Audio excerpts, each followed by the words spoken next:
Okay, finally, I need something you find in a kitchen. No, a woman?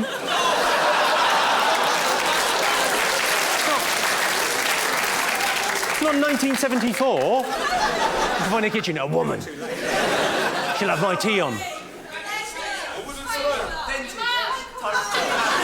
Your mum? Who said your mum? How old are you? Your mum. Your mum's in the kitchen. She'll make you tea and toast if you're nice. Mum. Your mum. That's what we're going for there, OK. Right, so we've got Henry VIII, Australian accent, mind reading, he's a creationist, your mum.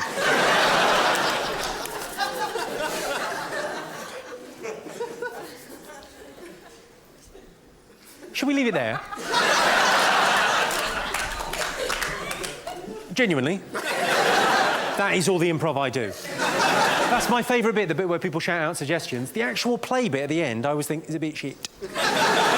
I'm always suspicious they might just be making that up. You actually look disappointed as an audience now. You're like, oh, I thought it was going to be really good. The Aussie Henry VIII and his mum. Oh, yeah, do you want to get married? I can read your fucking mind.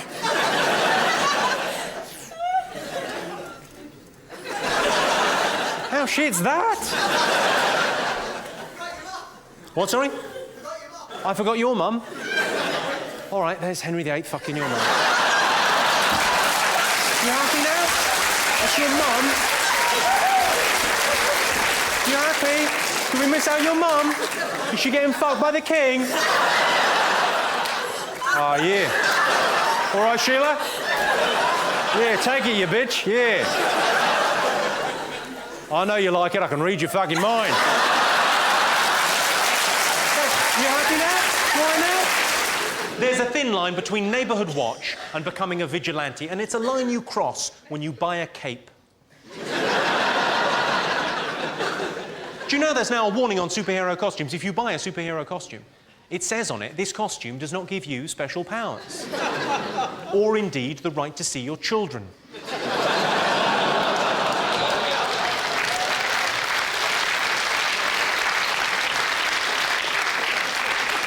Kids say the funniest things. Please don't hurt Mummy. She's already dead. Are there any mums in? By shouting out, who's a mum? Yeah. Proper ones, not just ones that have done it to get a flat.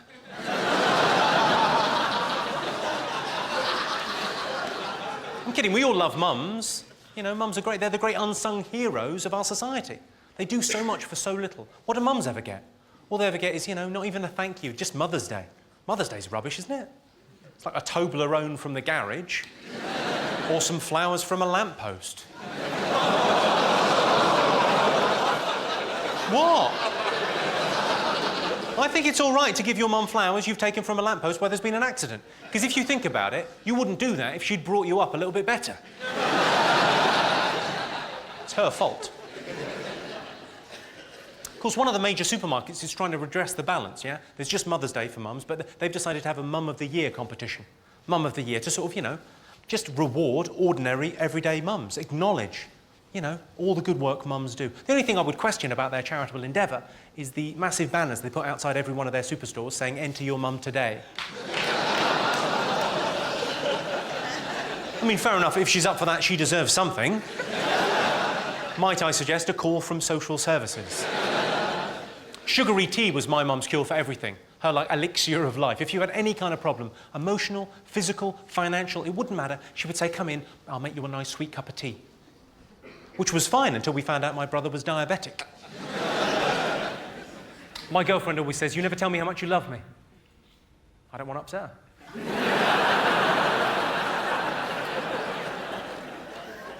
A couple of weeks ago, we were making love and she had an asthma attack. I did briefly think I was doing really rather well. Then about sort of the 90-second, 2-minute mark, I thought, hang on, she's laying this on a bit thick.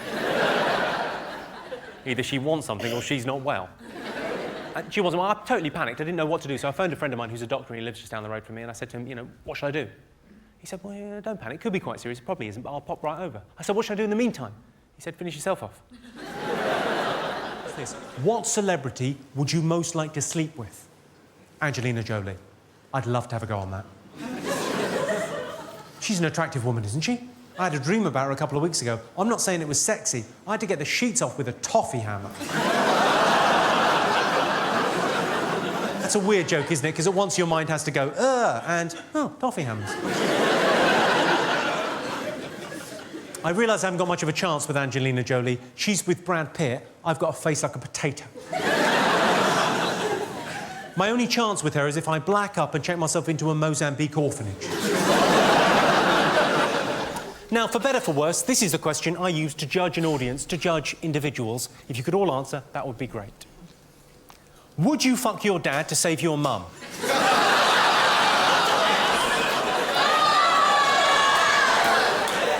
I don't know why you're looking so upset. It's easier for girls. He's ugly. He's ugly. Imagine that being a factor. Imagine thinking, yeah, I would fuck my dad, but he's not a looker. He's let himself go maybe 5 years ago. What would you say? He's there? Oh, hi.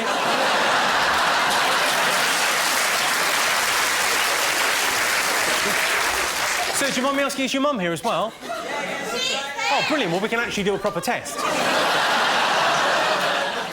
Now, I've got snipers all the way around this building. And they're pointing a gun at your mother, yeah? We're going to kill her. Your mum's been taken hostage. She's going to be killed. We would like you to bum your dad. Well... It's difficult. Yeah, of course it's difficult. I'm not saying you wouldn't be thumbing in a softie. That's fine. I say let her die. You say let her die?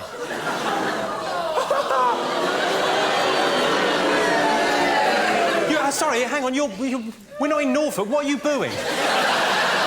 You're booing a man saying, I wouldn't bum my dad. Just take a moment to think about that. All right, so you've made your decision. Don't listen to Jimmy. It's all right, Mum. It's all right, Mum. Is that your daughter there? Yeah. Same question to you.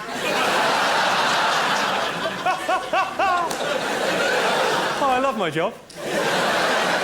At what point did you think, as a family, this would be a good show to go and see? Never mind that Lion King bullshit. Let's bring the kids out to see a proper show, where we openly discuss incest. Let's talk about gifts, because gifts are very important when you're in a relationship. They show your partner how you feel about them. This is interesting. My girlfriend suggested last Christmas that we limit ourselves to £20 for each other's presents. But I wasn't thinking about spending that kind of money. Obviously, if you're buying gifts for a woman, it's pretty easy. Just go for the classics. You know, champagne, chocolates, flowers. Unless you're dating an alcoholic bulimic with hay fever. I buy my girlfriend flowers every week, because I really fancy the girl in the florist. I've told the girl in the florist my girlfriend's dead.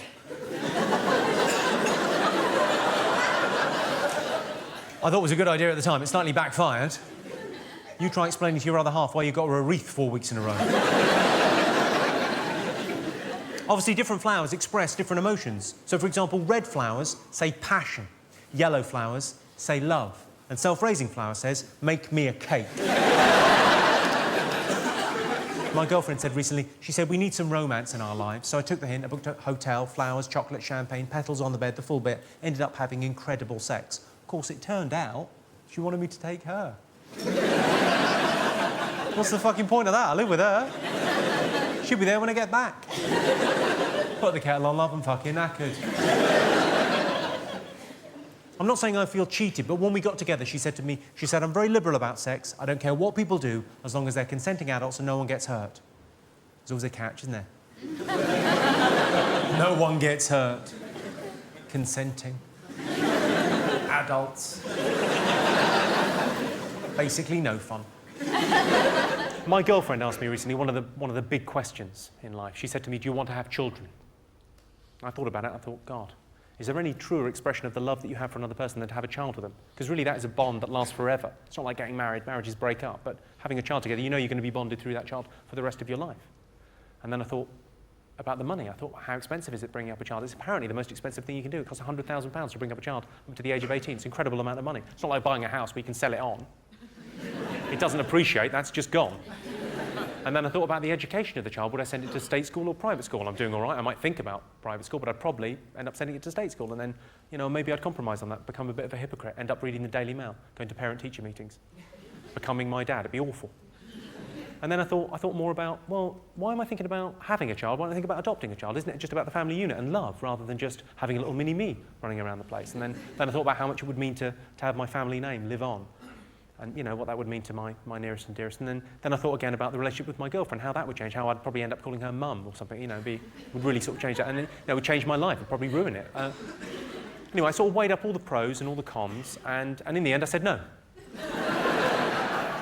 Of course, by then I'd come. Luckily, all over her tits. Are you all right in the back?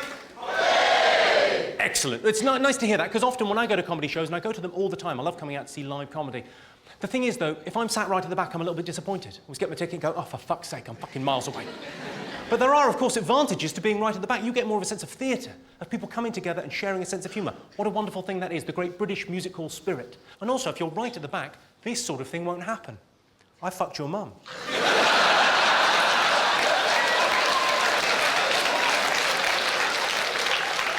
That's not going to happen to any of you. I've got nothing but respect for your mums. They're hard-working, decent women. Your mum still owes me a tenner. I'm joking. I owe her a tenner. Bluff. I'm your real dad. Kidding, no one knows who your real dad is. That isn't your mum there, is it? Sorry.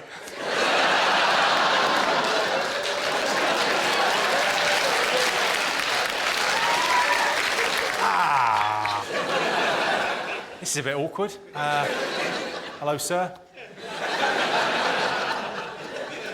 She's brilliant in bed, isn't she?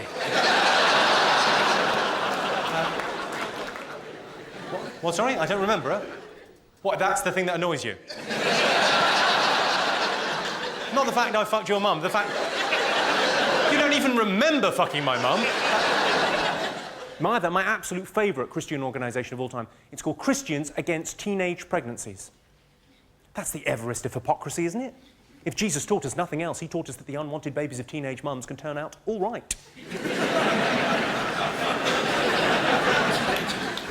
You look as if you didn't quite understand that. Do you know who the protagonist is? It's Jesus. Born at Christmas or Easter. You must have heard of him. King of the Jews. Best Jew ever. He could walk on water. Well, he probably couldn't walk on water. His mum probably just exaggerated. He was probably very good on ice skates.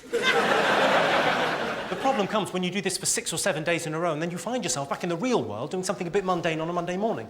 I don't know, maybe buying stamps at the post office. And there's a bit of cheeky banter between you and the lady behind the plexiglass. Saw you on TV on Friday night.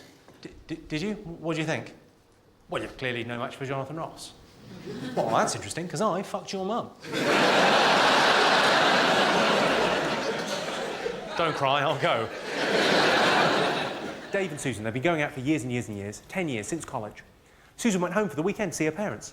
They had Sunday lunch together, they got a little bit tipsy over lunch. Nothing the matter with that, you would think. Lovely. All the way up to Hull to see them. Got drunk over Sunday lunch. Somehow the topic of wife swapping came up. And her parents, for a joke, said, oh, we were terrible for that back in the 70s. Oh, keys in a bowl at a party. Oh, terrible. Oh, always doing it. We don't know who your real dad is. They said that to their daughter. Now, she was fine at the time because she was drunk at a lunch. But then on the train ride home, she starts to feel a bit grimy and horrible and, oh. And eventually she works herself up into a real state. She thinks, well, maybe it was a joke on me. Maybe they were joking, but I was the butt of the joke. Maybe they did do that in the 70s. Maybe he's not my real dad. Oh, God. Oh, God. She got into Dave, and of course what Dave should have done is taken her in his strong, loving arms. Hey, it's just a silly joke. I'll pop the kettle on, I'll make you a cup of tea, I'll run you a bath. Shh, shh, shh, shh, shh. That is what he should have done. But that's not what he did. That's not what he said. What he said, without skipping a beat, I've killed an African child. But what he said, without skipping a beat, straight away, who got your mum?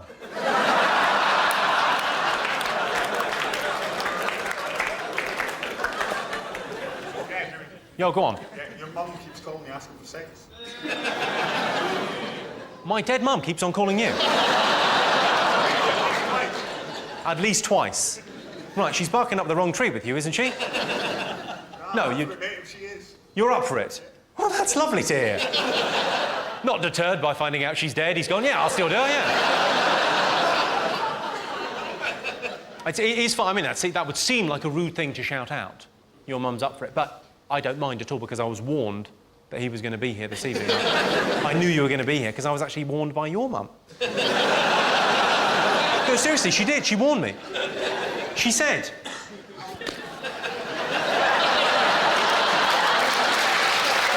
said...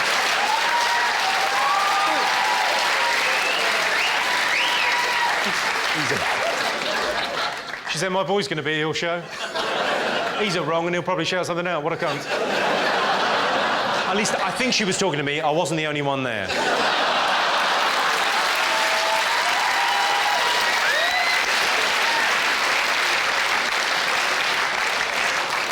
And she had a mouthful.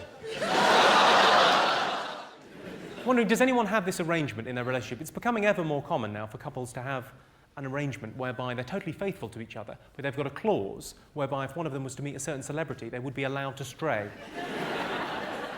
Has anyone got that going on in their relationship? Who have you got? You. Right.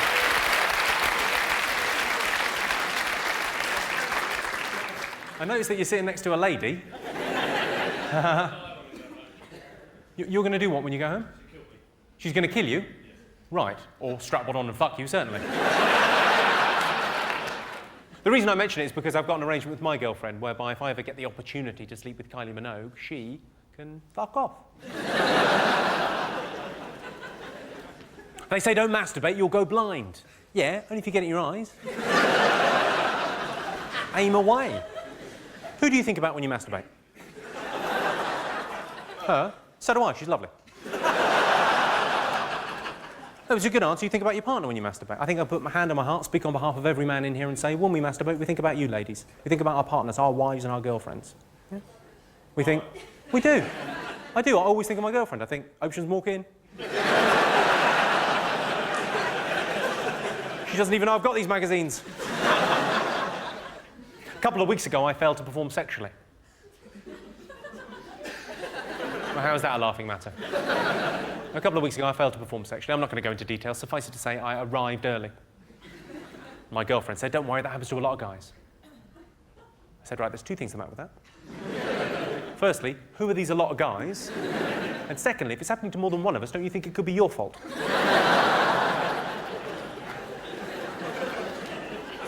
She says there's never an excuse to raise your hand to a woman. What if you've got a question? She says that because she's a woman, she's good at doing two things at the same time. If that's the case, why is the threesome out of the question? Any other problem? Oh, you've got a problem, sorry, yeah. Since I was little, I've been called Ginger and Ginger Pubes. Since you were little, you've been called Ginger and Ginger Pubes. Well, you are Ginger. What do you fucking want? I can see how that's happened. It'd be a terrible miscarriage of justice if you had dark black hair.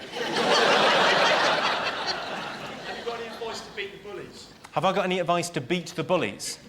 Find someone weaker than you and sort of try and turn them against him. Yeah. You think I'm Ginger? Look at this cunt. No, I've got no... I mean, beating the bullies is... It's a tough thing. I think you should always... What do they say? Always stand up to bullies, yeah, because then it's funnier for everyone else. That's how the expression goes. Did your mum tell you that? No advice, she just lets them do it. Wow, she sounds great. Is she not ginger as well? She's not your real mum.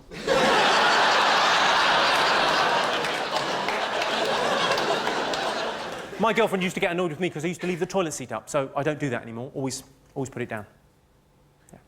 Because it's a woman that I love and I want to spend the rest of my life with. It's only a little thing, but a little means a lot. Yeah. Of course, there's no winning with her. Now she's annoyed because it's covered in piss. Bad things come in threes. Good example of that is Atomic Kitten. Every time I think of Atomic Kitten, actually, I'm slightly saddened because I think, well, somewhere in the northeast, there's a supermarket 3 checkout girls short.